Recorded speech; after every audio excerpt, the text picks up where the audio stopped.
Halo, selamat siang teman-teman semua dimanapun Anda berada. Bagaimana kabar Anda hari ini? Semoga dalam keadaan sehat. Saat ini saya sedang berada di stasiun Serawat teman-teman.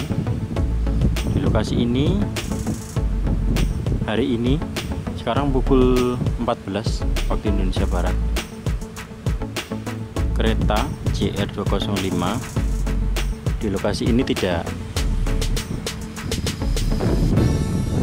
melaksanakan uji coba pada hari ini, melainkan dua kereta JR205 ini istirahat sama-sama di jalur nomor 3, tidak melaksanakan uji coba.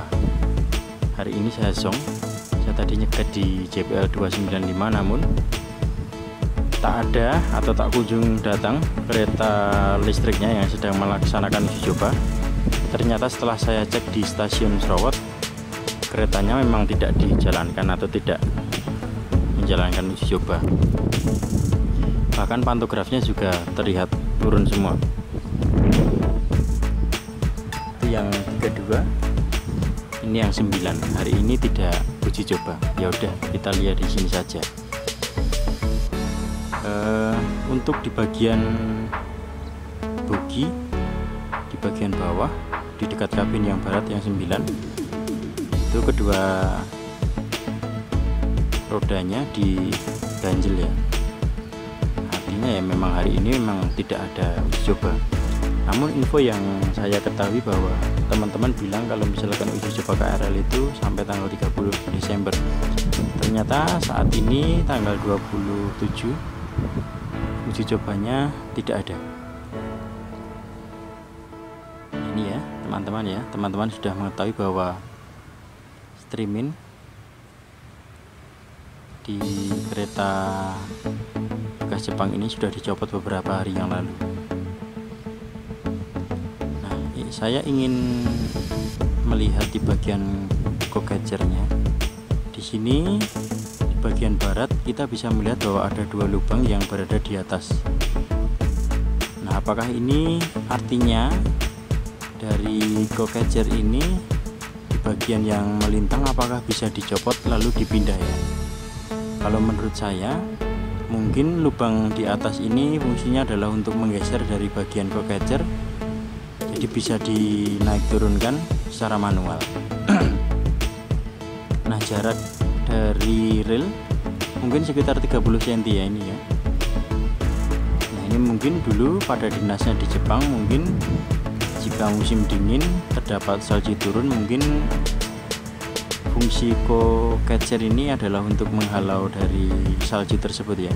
Karena kalau misalkan di musim dingin antara bulan November sampai Januari biasanya salju turun sangat tebal sehingga membuat rel tertutup oleh salju. Nah, kemungkinan co-catcher ini adalah fungsinya untuk seperti itu ya, atau menghalau binatang barangkali. Nah, jika kita melihat di bawah, di bagian bawah ada semacam protektor yang jaraknya memang sangat dekat dengan rel ya. Nah, kemungkinan besar benda-benda seperti ini adalah digunakan untuk protektor. Misalkan ada orang iseng yang menaruh batu di atas rel, nah alat inilah yang lebih dulu menghalau sehingga rel yang berada di belakangnya dipastikan aman atau tidak ada benda yang masuk ke dalam sini ya, antara rel dan roda.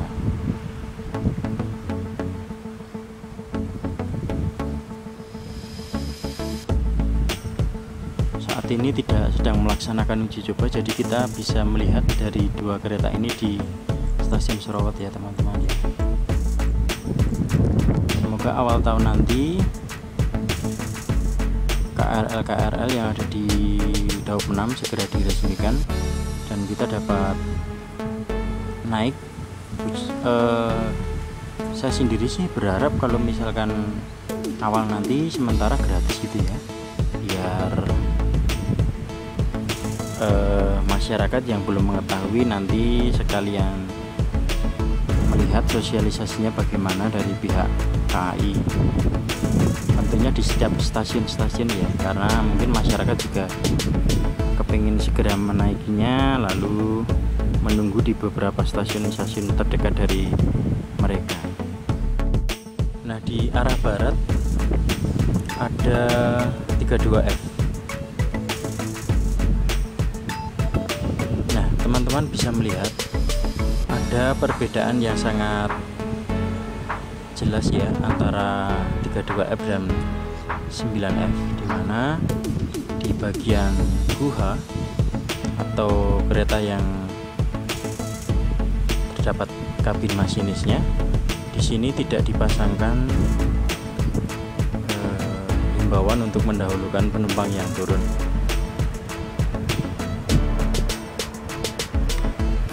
Melainkan di bagian tengah saja, di kereta nomor berapa ya itu ya, intinya yang tengah ya, 2 dan 3. Lalu di bagian 9F, di sini logo bekas JR yang lama itu sudah tertutup oleh stiker. Ini dia.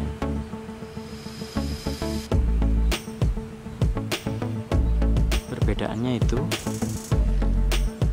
Lalu kereta JR ini di bagian depannya terdapat coupler atau kopling yang difungsikan untuk menyambungkan ya, menggabungkan. Bagian kanan kiri ada semacam apa ya, konektor. Nah, konektor ini berupa rantai yang di ujungnya terdapat kail. Ini sebenarnya saya pengen mendapatkan momen untuk momen penggabungan dari 2 KRL ini menjadi SM8, namun sampai saat ini belum terlaksana. Tapi kita bersabar saja. Nanti jika sudah saatnya kita pasti akan menemukan. Nah, untuk bagian penomoran dari kereta rel listrik yang merupakan bekas Jepang ini, kita bisa melihat di sini ada aksara katakana, dibaca guha 204/9, berat kosongnya 24.900 kg, hampir 25 ton. Lalu tahun pembuatan adalah 1985, dan waktu di Jepang tahunnya tahun Showa ya, Showa 1985. Nah, guha ini kemungkinan untuk penomoran atau jenis kereta yang ada kabinnya. Kita nanti akan melihat satu persatu. Nah, lalu saya bergeser ke arah kiri. Di sini terlihat ada aksara katakana juga, moha. Nah, moha ini kemungkinan adalah kereta yang ada traksinya ya, atau penggeraknya. 204/5052, berat kosongnya 33 ton. Tahun pembuatannya 1986. Lalu saya bergeser ke arah kiri, satu kereta lagi. Di sini ada aksara Jepang lagi, katakana moha 205/5052, berat kosongnya 31 ton lebih sedikit. Tahun pembuatan 1986. Di kereta ini terdapat pantograf, tipenya Diamond Ship, dalam keadaan tidak teraktuasi untuk dibawa.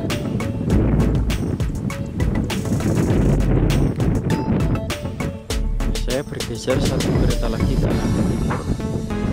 Di sini kita bisa melihat ada aksara Jepang lagi, dibaca guha 205/9, berat kosong 24 ton, hampir 25 ton.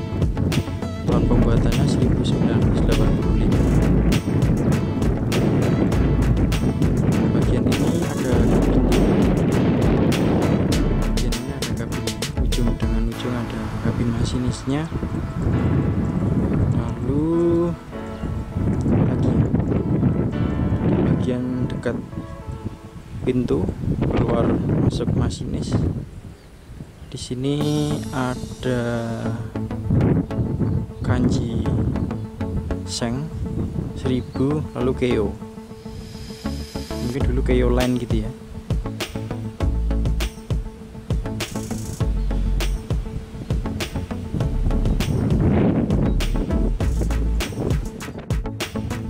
Saat ini saya sedang bergeser kembali ke arah kanan di bagian Moha. Nah, ini adalah salah satu juga yang terberat, yaitu 31 ton. Di sini terdapat pantograf ya teman-teman. Di sini terdapat pantograf. Lalu di bagian bawah ada VVVF.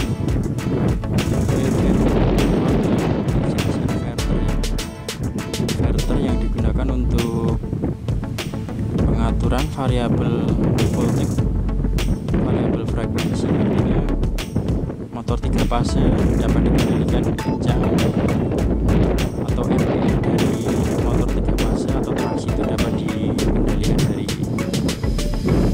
besar gerbang yang dibuka ya. Artinya variabel voltage berarti tegangan dan variabel frekuensi berarti frekuensi, dikontrol dari kereta ini untuk menjalankan pelan ataupun kencang dari tegangan dan frekuensinya. Kemudian di sini ada tulisan Jepang yang artinya Kikeng. Bahaya ya. Bagian ini memang isinya kelistrikan semua.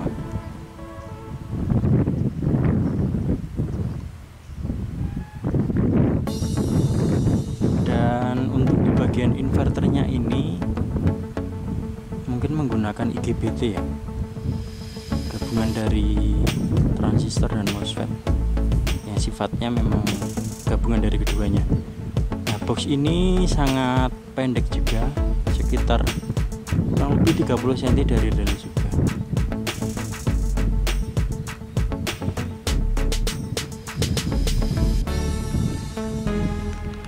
Keren banget ya kereta ini ya. Untuk suspensinya, ini dia suspensinya. Kemungkinan besar adalah air suspensi ya, dengan menggunakan tekanan udara yang amat. Nah, saya sebenarnya kepengen melihat motor traksinya sebesar apa. Kemungkinan di sini ya, kita tidak bisa melihat dari luar. Namun kelihatannya memang di sini, karena jika kita membandingkan di situ lebih rigid, nah di sini lebih longgar.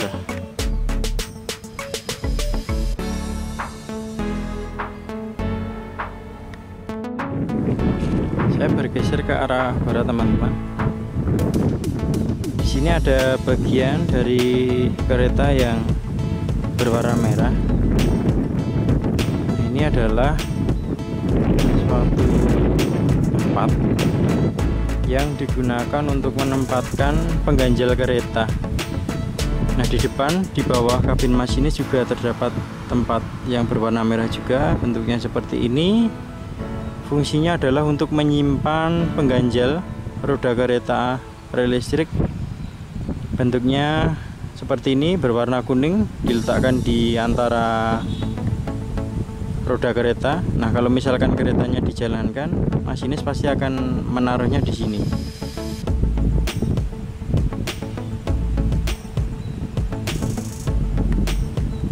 Nah, dari beberapa kereta 205/9F ini, kesimpulannya kereta yang paling berat adalah kereta Moha 2045052 K1186123 tipe Depok, berat 33 ton lebih 300 kg, tahun pembuatan 1986. Nah, dari sini memang terlihat lebih gendut ya, artinya di bawah dari kereta yang paling berat dalam susunan rangkaian 2059F ini. Ada benda semacam ini, lalu ada seperti kompresor ya, lalu ada silinder penyimpanan udara mampat. Saya rasa begitu karena kereta ini memerlukan udara mampat yang banyak ya teman-teman ya. Salah satunya adalah mungkin digunakan untuk pengereman ya, atau istilah yang sering didengar adalah pneumatic brake, regenerative brake ya. Lalu contoh lain yang digunakan dari udara yang mampat tersebut adalah pada pintu. Pintu ini kemungkinan besar menurut saya aktuator yang digunakan adalah aktuator pneumatik juga. Jadi menggunakan udara mampat sebagai powernya. Baik teman-teman, hari ini saya song untuk mendapatkan uji coba KRL, namun hari ini saya membahas satu atau sedikit yang mungkin bisa memberikan info kepada teman-teman semua yang tidak bisa hadir di sini. Dan senang sekali saya dapat memberikan ini. Semoga bermanfaat dan sampai jumpa pada video berikutnya. Terima kasih.